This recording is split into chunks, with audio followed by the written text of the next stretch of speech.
അവിടെയാണ് പറയുക, യേശുവിൻ്റെ സാന്നിധ്യമുണ്ടോ ആ തകർച്ചകളെല്ലാം മാറും.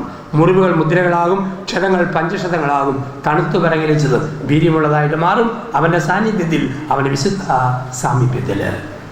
പ്രിയപ്പെട്ടവരെ, കാനായിൽ ഒരു കാര്യം ഓർക്കുക, യഹൂദൻ്റെ വിവാഹം നടക്കുന്നത് പെണ്ണിൻ്റെ വീട്ടിൽ വെച്ചാണ്. ബൈബിളിൻ്റെ പശ്ചാത്തലം മനസ്സിൽ കൊണ്ടുവരിക. യഹൂദൻ്റെ കല്യാണം ഭാര്യ വീട്ടിൽ പെണ്ണിൻ്റെ വീട്ടിൽ വെച്ചാണ്. അത് നടക്കുന്നത് രാത്രി കല്യാണമാണ്. യഹൂദൻ്റെ കലണ്ടറിൽ രാവിലെ 6 മുതൽ വൈകിട്ട് 6 വരെ പകൽ, വൈകിട്ട് 6 മുതൽ രാവിലെ 6 മണി വരെ രാത്രി. ഈ വൈകിട്ട് 6-നും രാവിലെ 6-നും ഇടയിൽ ചെറുക്കം കൂട്ടർ പെണ്ണിൻ്റെ വീട്ടിലേക്ക് വരും. എത്ര പേര് വരുമെന്ന് അറിയിപ്പ് കൊടുക്കും. എന്നിട്ട് പന്തവും വിളക്കും ഒക്കെ ആയിട്ടാണ് ഇവരിങ്ങനെ വരിക. അങ്ങനെ വരുമ്പോൾ എല്ലാവർക്കും വീഞ്ഞു കുടിക്കാൻ കൊടുക്കണം. ഇതാണ് മത്തായി 25 നമ്മൾ വായിക്കുക. മണവാളൻ അർദ്ധരാത്രിയിൽ വന്നപ്പോൾ വിളക്കിൽ എണ്ണയുള്ളവർ മണവറയിൽ പ്രവേശിച്ചു. ഈ രാത്രി കല്യാണം. ഈ പശ്ചാത്തലത്തിലാണ് പറയുക, അവിടെ വീഞ്ഞ് തീർന്നു പോയി. വീഞ്ഞില്ല എന്ന് പറഞ്ഞാൽ ദൈവാനുഗ്രഹമില്ല എന്നാണ് അർത്ഥം. കാരണം നമ്മൾ ഇന്ന് ഓർക്കുന്ന പോലെയല്ല. ജോയേൽ പ്രവാചകൻ പറയും, നിന്റെ വീട്ടിൽ ദൈവ സാന്നിധ്യത്തിൻ്റെ പ്രതീകമാണ് നിന്റെ ഭരണിയിലെ തീരാത്ത വീഞ്ഞ്. ഇത് കേട്ടിട്ട് കള്ളു കുടിക്കുന്ന ഏതിലും കെട്ടിയവനുണ്ടെങ്കിൽ ഭാര്യയോട് പറഞ്ഞേക്കരുത്. എടി ജോസഫ് അച്ഛൻ പറഞ്ഞ കേട്ടില്ലേ, വീട്ടിൽ വീര്യമുള്ള വീഞ്ഞ് ദൈവ സാന്നിധ്യം. എടി ഫ്രിഡ്ജിൽ തീരാതിരിക്കുന്ന ബിയർ ദൈവ സാന്നിധ്യം, ബിസ്കി ബ്രാൻഡി ഹോട്ടൽ റമ്മ് ഇത് ദൈവ സാന്നിധ്യം. അങ്ങനെ വ്യാഖ്യാനിക്കാനല്ല. പാലസ്തീനയുടെ പശ്ചാത്തലത്തിൽ അന്ന് പറയുമായിരുന്നു, വീഞ്ഞ് തീർന്നുപോയ ഭവനം ദൈവാനുഗ്രഹമില്ല. അപ്പോഴാണ് മറിയത്തിന് മനസ്സിലായി, അനുഗ്രഹമില്ലാത്ത കുടുംബമാണല്ലോ. ഉടനെ പറഞ്ഞു, മോനെ അനുഗ്രഹവും കൊടുക്കണം, ആശീർവാദം കൊടുക്കണം. ആ നിമിഷം പുത്രൻ പ്രവർത്തിച്ചു എന്ന് യോഹന്നാൻ സാക്ഷ്യപ്പെടുത്തുന്നു. യോഹന്നാൻ്റെ സുവിശേഷത്തിന് പല പല പേരുകളുണ്ട്. ഓരോ സുവിശേഷത്തിനും ഓരോ പേര്. യോഹന്നാൻ്റെ സുവിശേഷത്തിന് പ്രധാനപ്പെട്ട പേരാണ് 1 അടയാളങ്ങളുടെ സുവിശേഷം, 2 പ്രകാശത്തിൻ്റെ സുവിശേഷം, 3 ജീവൻ്റെ സുവിശേഷം, 4 സമൃദ്ധിയുടെ സുവിശേഷം. 4 പേരുകളിൽ യോഹന്നാൻ്റെ സുവിശേഷം അറിയപ്പെടും. യേശു പ്രവർത്തിച്ച അടയാളങ്ങൾ, അടയാളങ്ങളുടെ സുവിശേഷം. 2 ജീവൻ്റെ സുവിശേഷം, ഞാൻ വന്നത് ജീവൻ തരാനും സമൃദ്ധമായി നൽകുവാനാണ്. യോഹന്നാൻ 10 നമ്മൾ വായിക്കുന്നു. അപ്പോൾ 1 അടയാളങ്ങളുടെ സുവിശേഷം, 2 ജീവൻ്റെ സുവിശേഷം, 3 പ്രകാശത്തിൻ്റെ സുവിശേഷം. യോഹന്നാൻ 8:12 ഞാൻ ലോകത്തിൻ്റെ പ്രകാശമാണ്. അടയാളങ്ങളുടെ, ജീവൻ്റെ, പ്രകാശത്തിൻ്റെ ഒപ്പം സമൃദ്ധിയുടെ സുവിശേഷം. യോഹന്നാൻ പഠിപ്പിക്കുന്ന പാഠം, തമ്പുരാന് പിശുക്കില്ല, ദൈവം സമൃദ്ധിയുടെ ദൈവമാണ്. അതുകൊണ്ടാണ് ആദ്യ മധ്യ അന്ത്യത്തിൽ സമൃദ്ധി യോഹന്നാൻ ചിത്രീകരിച്ചിരിക്കുന്നു. 2-ാം അധ്യായത്തിൽ 6 വീപ്പ വീഞ്ഞിൻ്റെ സമൃദ്ധി, 6-ാം അധ്യായത്തിൽ 5000 അപ്പത്തിൻ്റെ സമൃദ്ധി, 21-ാം അധ്യായത്തിൽ 153 മത്സ്യത്തിൻ്റെ സമൃദ്ധി. യോഹന്നാൻ സമൃദ്ധിയെ പഠിപ്പിക്കുകയാണ്. ക്രിസ്തു ഉള്ളിടത്ത്, തമ്പുരാനുള്ളിടത്ത് പിശുക്കില്ല, സമൃദ്ധി. 2-ാം അധ്യായത്തിൽ അവൻ വന്നപ്പോൾ 6 വീപ്പ വെള്ളം വീഞ്ഞായി മാറി. 6-ാം അധ്യായത്തിൽ അവൻ വന്നപ്പോൾ 5 അപ്പം 5000 21-ാം അധ്യായത്തിൽ അവൻ വന്നപ്പോൾ വലയിൽ 153 മത്സ്യങ്ങൾ കുടുക്കി എന്നാണ് പറയുക. കാരണം നമ്മുടെ ദൈവം പിശുക്കുള്ള ദൈവമല്ല, സമൃദ്ധിയുടെ ദൈവമാണ്. പണ്ടൊരു നാളിൽ ഹാഗാർ ഒരു തുള്ളി വെള്ളം ചോദിച്ചപ്പോൾ ഒരു കിണർ കാണിച്ചു കൊടുത്ത ദൈവം, അപ്പം ചോദിച്ചപ്പോൾ കൊടുക്കുന്ന ദൈവം, 2 3 അളവ് കൊള്ളുന്ന 6 ഭരണികളെന്ന് പറഞ്ഞാൽ മലയാളത്തിൽ 75 ലിറ്റർ എന്നാണ് ബൈബിളിൻ്റെ പഠനം. 2 3 അളവ് കൊള്ളുന്ന പറഞ്ഞാൽ 75 ലിറ്റർ കൊള്ളുന്ന 6 ഭരണികൾ. ഒരു ഭരണി വെള്ളം കൂടെ വീഞ്ഞായാൽ കല്യാണം നടക്കും. പക്ഷെ തമ്പുരാൻ തീരുമാനിച്ചു 5-6 കല്യാണം കൂടി ഇവിടെ നടക്കോട്ട്. ഇഷ്ടം പോലെ വീഞ്ഞ് സമൃദ്ധി കൊടുക്കുന്ന ദൈവത്തെയാണ് നമ്മൾ കാണുക. തീർച്ചയായിട്ടും കാനായിലെ വീട്ടിൽ ഒരു വഴക്കുണ്ടായിട്ടുണ്ട്. വഴക്ക് യോഹന്നാൻ എഴുതിയിട്ടില്ല. കാരണം യോഹന്നാൻ എല്ലാ കാര്യവും എഴുതുകയില്ലെന്ന് 20-ാം അധ്യായത്തിൻ്റെ അവസാനം യോഹന്നാൻ തന്നെ കുറിച്ചിട്ടുണ്ട്. ഇനിയും തമ്പുരാൻ ചെയ്ത ഒത്തിരി കാര്യങ്ങളുണ്ട്, അതെഴുതാൻ ബൈബിള് തന്നെ തികയേല എന്നാണ് യോഹന്നാൻ 20-ൽ സാക്ഷ്യപ്പെടുത്തി വെച്ചിരിക്കുക.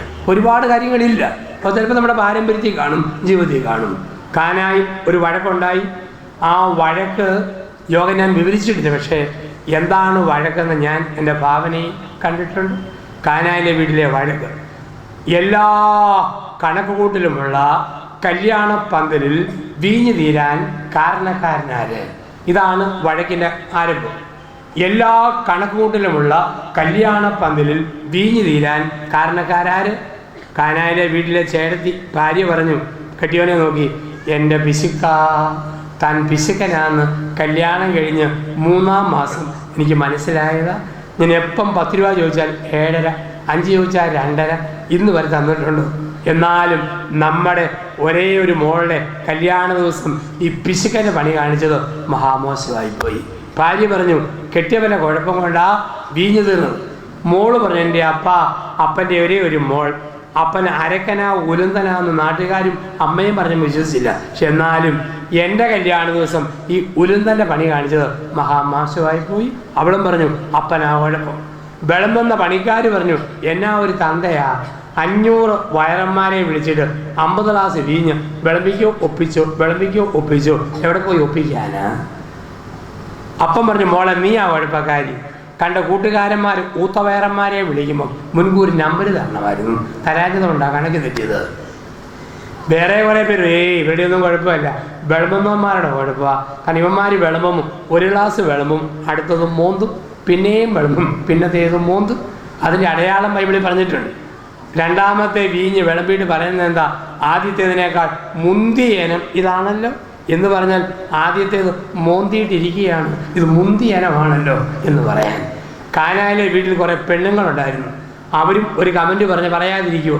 നിങ്ങളുടെ പൂർവികരല്ലേ അന്നത്തെ പെണ്ണുങ്ങൾ. അവർ തീർച്ചയായിട്ടും ഒരു കമൻറ്റ് പറഞ്ഞു. എന്താ പറഞ്ഞത്? എൻ്റെ തമ്പുരാനെ, ഒരു തുള്ളി വീഞ്ഞ് കുടിച്ചില്ലേലും വേണ്ടിയല്ല, ഇവിടുത്തെ പെമ്പർന്നത്തിയുടെ ഗമ ഒന്ന് തീർന്നു കിട്ടിയല്ലോ, അത്രയും ഞങ്ങൾക്ക് കണ്ടാൽ മതി. പലരും പലതും പറഞ്ഞു. അവിടെയാണ് മറിയം പറഞ്ഞു, പ്രശ്നക്കാരെ കണ്ടിട്ട് കാര്യമില്ല, പരിഹാരം തരുന്നതിൻ്റെ അടുത്തേക്ക് പോകും. മോനെ വീഞ്ഞില്ല. ആ നിമിഷം പ്രശ്നം തീർന്നു. പ്രിയപ്പെട്ടവരെ, കുടുംബത്തിൽ ഒരു പ്രശ്നമുണ്ടാകുമ്പം കെട്ടിയവൻ്റെ കുഴപ്പമാണെന്ന് പറഞ്ഞാൽ നിങ്ങളുടെ വീട്ടിലെ പ്രശ്നം തീരുമോ? ഭാര്യയുടെ കുഴപ്പമാണെന്ന് പറഞ്ഞാൽ വീട്ടിലെ പ്രശ്നം തീരുമോ?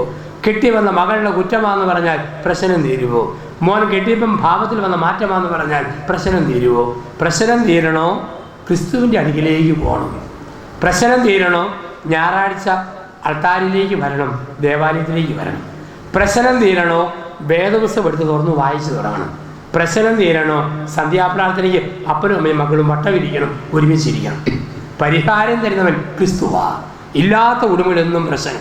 ഇന്ന് ഈ രാത്രിയിൽ ദൈവം ചോദിക്കുന്നു, മകനെ മകളെ, ഇവിടെയുള്ള എൻ്റെ വീട്, നിന്റെ ഭവനം വീര്യമുള്ള വീഞ്ഞുള്ള ഭരണി പോലെയാണ്, അവ വെറും പച്ചവെള്ളം നിറഞ്ഞിരിക്കുന്ന കൽഭരണികളാണ്. ഇന്ന് 10 കൂട്ടം കുടുംബങ്ങൾ നമുക്കിടയിലുണ്ട്. 8 എണ്ണം തെറ്റായ കുടുംബങ്ങൾ, 2 എണ്ണം ശരിയായ കുടുംബങ്ങൾ. ഈ വലിയ കൺവെൻഷൻ്റെ പങ്കെടുക്കുന്ന നമ്മളോട് ദൈവം ചോദിക്കുന്നു, തെറ്റായ 8-ൽ പെടുമോ നമ്മുടെ വീട്, അതോ ശരിയായ 2-ൽ പെടുമോ നമ്മുടെ വീട്? തെറ്റായ കുടുംബങ്ങൾ: 1, കുടുംബം ഒരു ബാർ ഹോട്ടൽ, കുടുംബം ഒരു മദ്യഷാപ്പ്. ചില കുടുംബങ്ങൾ മദ്യഷാപ്പുകളാണ്, ബാർ ഹോട്ടലുകളാണ്. എന്തിനും ഏതിനും ലഹരി വിളമ്പുന്ന വീടാണോ ആ വീട് മദ്യഷാപ്പ്, ബാർ ഹോട്ടൽ. ആ വീടിനെ കുറിച്ച് പറയും യെശയ്യാ പ്രവചനം 5:11. നിന്റെ വീട്ടിലെ വിരുന്ന് മേശയിൽ നീ ലഹരി വിളമ്പിയാൽ വിരുന്നിൻ്റെ കർത്താവ് നിന്റെ വീടിനോട് യാത്ര പറയും. കള്ളു കുടിക്കുന്ന, ലഹരി വിളമ്പുന്ന ഒരു വീടാണ് നമ്മുടെ വീടെങ്കിൽ നിങ്ങളുടെ മക്കൾക്ക് അനുഗ്രഹം നഷ്ടപ്പെട്ടു പോകും. കുടുംബത്തിൻ്റെ മേൽ കൃപ ഇല്ലാതാകും ലഹരി വിളമ്പുന്ന വീട്. കുടിക്കുന്നവർക്ക് അതിന് ന്യായീകരണമുണ്ട്. ക്രിസ്മസിന് കുടിച്ചു, ദൈവം മനുഷ്യനായി പറഞ്ഞതിൻ്റെ സന്തോഷം. ദുഃഖവെള്ളിയാഴ്ച ദൈവം മരിച്ചതിൻ്റെ മനപ്രയാസം. ഉയർപ്പ് ഞായറാഴ്ച ഒന്നുകൂടെ പൊങ്ങി വന്നതിൻ്റെ പരമസന്തോഷം. ഇതൊന്നുമല്ലാത്ത ദിവസം ഒരു ചേട്ടൻ കുടിച്ചേച്ച് പോകുന്നു. പൊന്നു ചേട്ടാ, എന്നാത്തിന് ഇന്ന് കുടിച്ചത്? അയാളുടെ മറുപടി, എൻ്റെ അച്ഛ, എൻ്റെ കൊച്ച് മുലകുടി നിർത്തിയ എൻ്റെ ഓർമ്മയ്ക്ക് ഞാൻ കുപ്പിക്കുടി ആരംഭിച്ചതാണ്. കുടിക്കുന്നവർക്ക് ന്യായീകരണമുണ്ട്, അതിന് ചേർന്ന പരസ്യങ്ങളുമുണ്ട്. എവിടെ ചെന്നാലും ഇന്ന് പരസ്യങ്ങളുണ്ട്. എവിടാ പരസ്യമില്ലാത്തത്? 2 സാരി മേടിച്ചാൽ ഒരു ബ്ലൗസിൻ്റെ കൈ ഫ്രീ, 3 സൂചി മേടിച്ചാൽ ഒരു കുത്തു ഫ്രീ, കോൾഗേറ്റ് മേടിച്ചാൽ ടൂത്ത് ബ്രഷ് ഫ്രീ. തലയിൽ മുടിയില്ലേ, ഇന്ദുലേഖ വരട്ടു, മുടി വെളുപ്പിക്കൂ. ഉള്ളം കൈ രോമം കിളുക്കാതിരിക്കാൻ ചൂടുവെള്ളത്തിലുടനെ കഴുകി കളയും. കുടവയറ് കുറയ്ക്കണോ, ലവണതൈലം പുരട്ടു, കുടവയറ് കുറയ്ക്കൂ. എന്നോട് ഞാൻ സൂചിപ്പിച്ച് ഒരച്ഛൻ എൻ്റെ കൂട്ടത്തിലുണ്ടായിരുന്നു. അച്ഛന് 117 കിലോ 500 ഗ്രാം. അച്ഛൻ്റെ വയറ് കപ്പ പാട്ടുന്ന ചെമ്പ് പോലെ ഇങ്ങനെ മടിഞ്ഞു കിടക്കുന്നു. അച്ഛൻ 5 പാത്രം ലവണതൈലം മേടിച്ചു. 5 പാത്രം ലവണതൈലം 2 മാസം പുരട്ടി അച്ഛൻ്റെ വലത് കൈ മെലിഞ്ഞു പോയി. വയറതുപോലെ ഇരിപ്പുണ്ട്. ഇന്ന് പരസ്യത്തിൻ്റെ ലോകമാണ്. ബാർ ഹോട്ടലിലും പരസ്യം.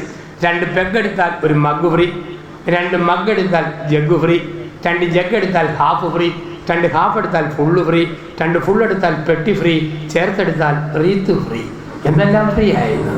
കഴിഞ്ഞ ഓണത്തിന് കേരളത്തിലെ വിവിധ ഭാഗങ്ങളിൽ ഞാനിങ്ങനെ ധ്യാനിപ്പിച്ച് നടന്നപ്പോൾ പല കൂട്ടം കള്ളച്ചാരായങ്ങൾ കണ്ടു. 6 എണ്ണത്തിൻ്റെ പേര് വരെ എൻ്റെ ഓർമ്മയിലുണ്ട്. 1 ഓടെ മറിയം, 2 മണവാട്ടി, 3 പുല്ലുപെറുക്കി, 4 പോസ്റ്റേക്കേറി, 5 പോസ്റ്റിമാൻ, 6 മിശിഹ. ഓടെ മറിയം എന്ന കള്ളച്ചാരായം ഞാൻ കണ്ടത് പെരുമ്പാവൂരി വെച്ചാണ്. അതിൻ്റെ പ്രത്യേകത, അതിന് 2 കവള് കുടിച്ചാൽ മതി, കുടിച്ചയാൾ അടുത്തുള്ള ഓടയിലോട്ട് മറിഞ്ഞു വീഴും. ഇതാണ് ഓടെ മറിയം. മണവാട്ടി അല്പം കുടിച്ചാൽ പിന്നെ ഭയങ്കര നാണോ, ഇങ്ങനെ തിരുമ്മിക്കൊണ്ടിരിക്കും, കൈ വിടുകയല്ല. പുല്ലുപെറുക്കി അല്പം കുടിച്ചാൽ മതി, കുടിച്ച കക്ഷി വെട്ടം വീഴുന്നവരെ മുറ്റത്ത് കുത്തിയിരുന്നു സകലമാന പുല്ലും പറിക്കാൻ തുടങ്ങും, എഴുന്നേറ്റ് പോവുകയല്ല. പോസ്റ്റേ കയറി അല്പം കുടിച്ചാൽ മതി, കുടിച്ചയാൾ പേര, അമ്പ, കപ്പളം, കവുങ്ങ്, തെങ്ങ, പ്ലാവ്, അണ്ണാനെ പോലെ കയറുക ഇറങ്ങുക, കയറുക ഇറങ്ങുക.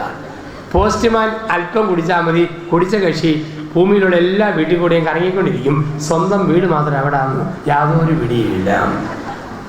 മിശിഹ 1 പക്ക അടിച്ചാൽ മതി, അടിക്കുമ്പം കണ്ണടച്ചോ, പിന്നെ 3-ാം പക്കവേ കണ്ണു തുറക്കാൻ പറ്റുന്നുള്ളൂ. ഇതാണ് മിശിഹ. അപ്പോൾ ഇന്നുകൊണ്ട് മദ്യത്തിൻ്റെ ബന്ധനം. കുടുംബം ഒരു ബാർ ഹോട്ടൽ, കുടുംബം ഒരു മദ്യഷാപ്പ്, ലഹരി വിളമ്പുന്ന വീട്. ചില ആൾക്കാർക്ക് കുടിച്ച് കഴിയുമ്പോഴാണ് ഉൾക്കാഴ്ചകളും മറ്റും കിട്ടുക. കഴിഞ്ഞ രാമഴയത്ത് കുട്ടപ്പൻ എന്ന് പറയുന്ന കള്ളുകുടിയൻ കുടിയും കഴിഞ്ഞ് റോഡിലൂടെ വളഞ്ഞും മുളഞ്ഞും പോയപ്പോൾ ഒരു കുഴിയിൽ വെള്ളം കെട്ടിക്കിടക്കും. ആ വെള്ളത്തിൽ കാല് തെറ്റി വീണു. കുട്ടപ്പനൊന്ന് മുങ്ങിയിട്ട് പൊങ്ങി വെള്ളവും തുപ്പിക്കളഞ്ഞിട്ട് പുറത്തേക്ക് ഇറങ്ങി വരാൻ നോക്കുമ്പം പെട്ടെന്ന് ഇടിമിന്നൽ കൊള്ളിയാനങ്ങ് മിന്നി. അവൻ കിടക്കുന്ന കിടപ്പിൽ തമ്പുരാനോട് ചോദിക്കുക, പൊന്നു ദൈവമേ, നീ ആൾ മോശക്കാരനല്ലല്ലോ, കുട്ടപ്പനെ തള്ളി കുഴിയിലിട്ടതും പോരാ, എഴുന്നേറ്റ് വരാൻ നോക്കുമ്പം അതിൻ്റെ ഫോട്ടോയും കൂടെ നീ എടുത്തു തന്നുവാണ്. ഇപ്പം കുടുംബം ഒരു മദ്യഷാപ്പ്, കുടുംബം ഒരു ബാർ ഹോട്ടൽ. ഇപ്പം ലഹരി വിളമ്പുന്ന വീടാണോ, ആ വീടിനെ വിളിക്കും വീട് ഒരു മദ്യഷാപ്പ്, കുടുംബം ഒരു ബാർ ഹോട്ടൽ. ആ കുടുംബത്തിൽ അനുഗ്രഹം ഇല്ല. 2 കുടുംബം ഒരു കശാപ്പ് കട, ഒരു കശാപ്പ് കട. എന്താണ് കശാപ്പ് കട? ലൂക്കാസ് സുവിശേഷം 12:22 മുതൽ പറഞ്ഞു പോകുന്ന വചനമുണ്ട്. ദൈവപരിപാലനം. ജെറമിയ പ്രവചനം 1:5 പറയുന്നു, നിന്റെ അമ്മയുടെ ഉദരത്തിൽ നീ ഉരുവാക്കപ്പെട്ട നിമിഷം തന്നെ ഞാൻ നിന്നെ അറിഞ്ഞതാണ്, തിരഞ്ഞെടുത്തതാണ്. അപ്പോൾ ദൈവം എന്നെ തിരഞ്ഞെടുത്തു. ദൈവം എനിക്ക് ജന്മം നൽകിയ ദൈവമാണ്. ആ ജീവനെ എടുക്കാൻ ദൈവത്തിനല്ലാതെ ആർക്കും അവകാശമില്ല. ഗർഭചിത്രം നടത്തുന്ന വീട്, ഭ്രൂണഹത്യ നടത്തുന്ന വീട്, ആ വീടിനെ വിളിക്കും വീട് ഒരു കശാപ്പ് കട.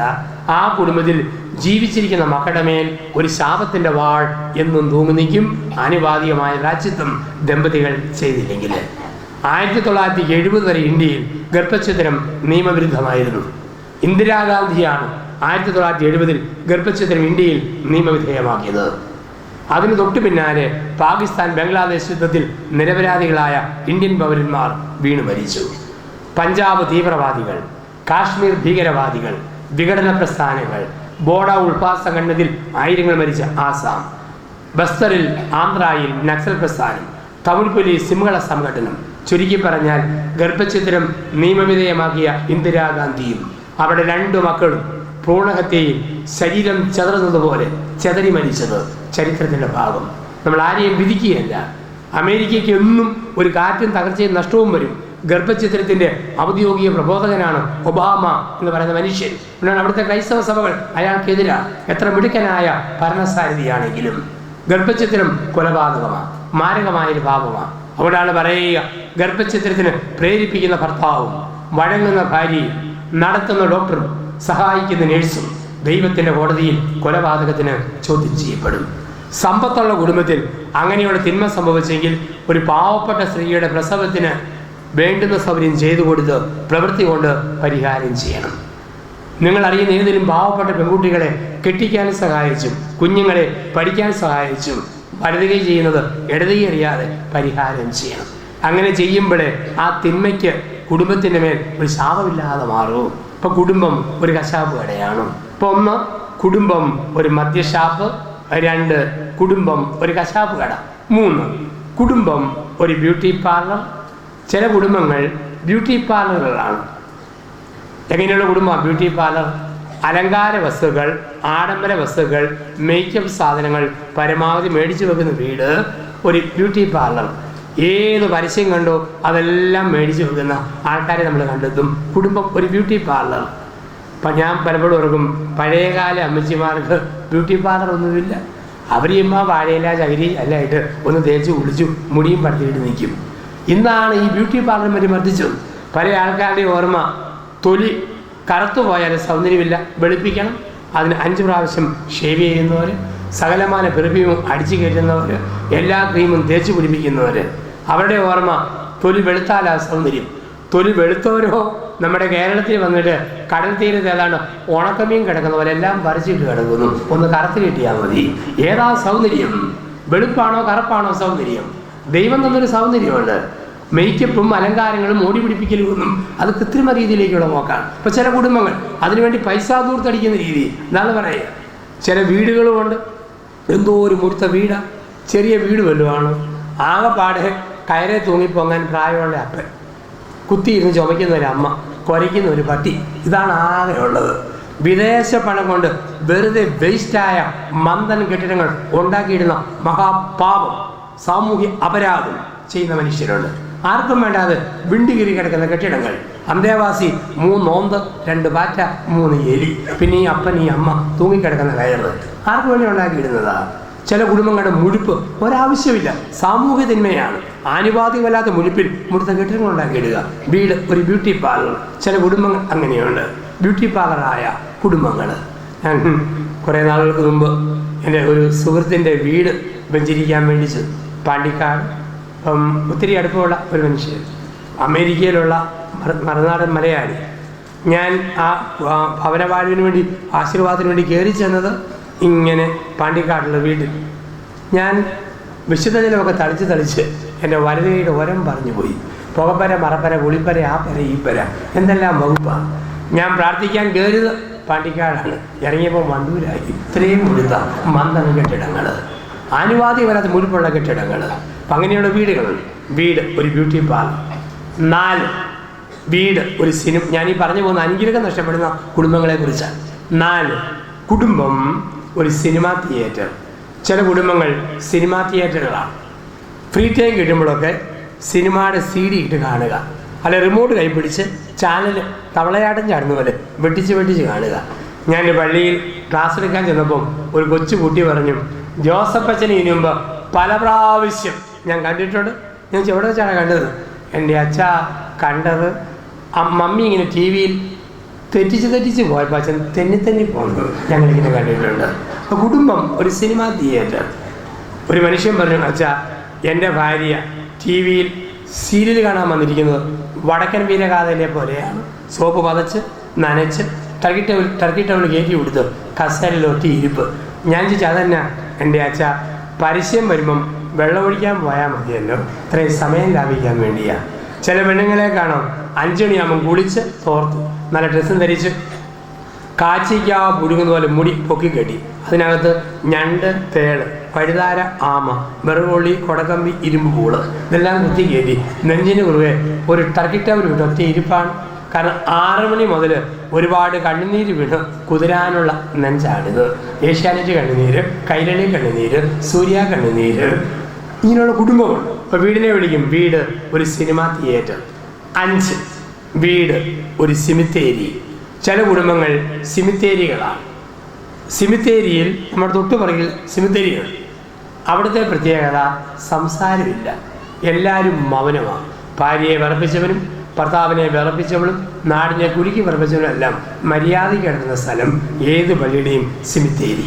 വർത്തമാനമില്ലാത്ത സ്ഥലം. ഇന്ന് ചില ഭാര്യാഭർത്താക്കന്മാർ ഈ കൺവെൻഷൻ പന്തലിലേക്ക് വന്നത് സിമിത്തേരിയിൽ നിന്നാണ്. 8:30 കഴിഞ്ഞ് തിരിച്ചു പോകുന്നത് മോർച്ചറിയിലേക്കാണ്. കിടന്നുറങ്ങുന്നത് ശവപ്പെട്ടിയുടെ അകത്ത് കിടന്നാണ്. എങ്ങനെയുള്ള വീടാണ്? ഭർത്താവും ഭാര്യയും കൂടെ വർത്തമാനം പറയാത്ത വീട്, അതാണ് സിമിത്തേരി. പള്ളിയിൽ വരുമ്പം കൂട്ടുകാരികളെ കാണുമ്പം പെണ്ണുങ്ങൾക്ക് ഇഷ്ടം പോലെ വർത്തമാനം, കൂട്ടുകാരന്മാരെ ചായക്കടയിൽ കാണുമ്പം കെട്ടിയവന് ഇഷ്ടം പോലെ സംസാരം. പക്ഷേ ഭർത്താവും ഭാര്യ ഒരുമിച്ചിരിക്കുമ്പം അശോകസ്തംഭത്തിലെ സിംഹത്തിൻ്റെ തല പോലെ, ഒന്നിൻ്റെ തല കിഴക്കോട്ട് മറ്റേത് പടിഞ്ഞാറോട്ട്, വർത്തമാനം പറച്ചിലേയില്ല. ഞാനൊരു സ്ഥലത്ത് ഇങ്ങനെ ധ്യാനിപ്പിച്ചപ്പോൾ പറഞ്ഞു, നല്ല ഭാര്യ ഭർത്താക്കന്മാർ ഉറങ്ങാൻ പോകുന്നതിന് മുമ്പ് 15 മിനിറ്റ് മുട്ടി ഒരുമിയിരുന്ന് കൊച്ചു വർത്താനം പറയണം, എന്നിട്ടേ കിടക്കാൻ പോകാവും. ഒരു സ്ത്രീ പറയും, എൻ്റെ അച്ഛ 15 മിനിറ്റ് നമ്മൾ 5 മിനിറ്റ് എൻ്റെ കെട്ടിയവൻ മിണ്ടിയാൽ മതി. സന്ധ്യ ആകുമ്പം അത് ഞാൻ 3 അടിയുടെ കാര്യം പറയും, വേറെ ഒന്നും പറയത്തില്ല. 3 അടിയുടെ കാര്യം. എന്താ 3 അടി? സന്ധ്യ ആകുമ്പോൾ 1 പ്രാർത്ഥിക്കടി, 2 കഞ്ഞി വിളമ്പടി, 3 പാവിരിക്കടി. ഈ 3 അടിയേ ഉള്ളൂ, വേറെ സംസാരമേ ഇല്ല. അപ്പോൾ സംസാരമില്ലാത്ത വീട്, ആ വീടിനെ വിളിക്കും സിമിത്തേരി. ചില കുടുംബത്തിലെ സംസാര വിഷയം കാലാവസ്ഥയാണ്. ഓഹോ എന്നാ മുടിഞ്ഞ ആവിയാണ്. ഒരു മഴക്കാർ ഇങ്ങനെ നിലമ്പൂരിൽ നിന്ന് വരുന്നുണ്ട്, മിക്കവാറും മണിമൂളി പോയി പെയ്യാനുള്ള സാധ്യതയുണ്ട്. കാലാവസ്ഥ സൃഷ്ടിച്ച ദൈവത്തിന് 1000 നന്ദി. അല്ലെങ്കിൽ വിഷയദാരിദ്ര്യം കൊണ്ട് പല ദമ്പതിമാരും പണ്ടേ മരിച്ചു പോയേനെയും. ഇപ്പോൾ കുടുംബം ഒരു സിമിത്തേരി. പെണ്ണുങ്ങൾ ഒരു കാര്യം ഓർത്തോണം, നിങ്ങളുടെ കെട്ടിയവൻ നിങ്ങളോട് സംസാരിച്ചില്ലെങ്കിലും നിങ്ങൾക്കൊരു പ്രശ്നവും ഇല്ല. പക്ഷെ നിങ്ങൾ സംസാരിച്ചില്ലെങ്കിൽ കെട്ടിയവൻ അകാലത്തിൽ വൃദ്ധനാകും, മുടി നരയ്ക്കും, മുഖത്ത് ചുളിവ് വീഴും, തൊലി ചുരുളാൻ തുടങ്ങും. പെണ്ണുങ്ങൾ വർത്താനം പറഞ്ഞ ആണുങ്ങൾ പെട്ടെന്ന് തളരും. അതേസമയം ഭർത്താവ് ഒന്നും മിണ്ടിയില്ലെങ്കിലും പെണ്ണുങ്ങൾക്കൊരു പ്രശ്നവും ഇല്ല. കാരണം നിങ്ങൾക്ക് ഒറ്റയ്ക്ക് വർത്താനം പറയാൻ വകുപ്പുള്ളവരാണ്. ഒന്നുമല്ലെങ്കിൽ കോഴിയെ നോക്കി കോഴി ബാ ബാ ബാ എന്ന് വിളിച്ച് പെട്ടെന്ന് നിൽക്കാം. കെട്ടിയ ദിവസം ഭാര്യ അയലോകത്തെ സ്ത്രീയെ നോക്കി നീ ഇങ്ങോട്ട് വാ വാന്ന് വിളിക്കാൻ പറ്റും. അപ്പോൾ കുടുംബത്തിൽ ഒരു സംസാരം വേണം. 65 വയസ്സുള്ള ഭർത്താവ്, 60-കാരി ഭാര്യ. ഭർത്താവ് മൂക്കിൻ്റെ അറ്റത്ത് അരിശമാണ്, ഭാര്യ അങ്ങനെ അരിശപ്പെടുകയില്ല. ഒരിക്കലും അരിശപ്പെട്ടാൽ പിന്നെ അവൾ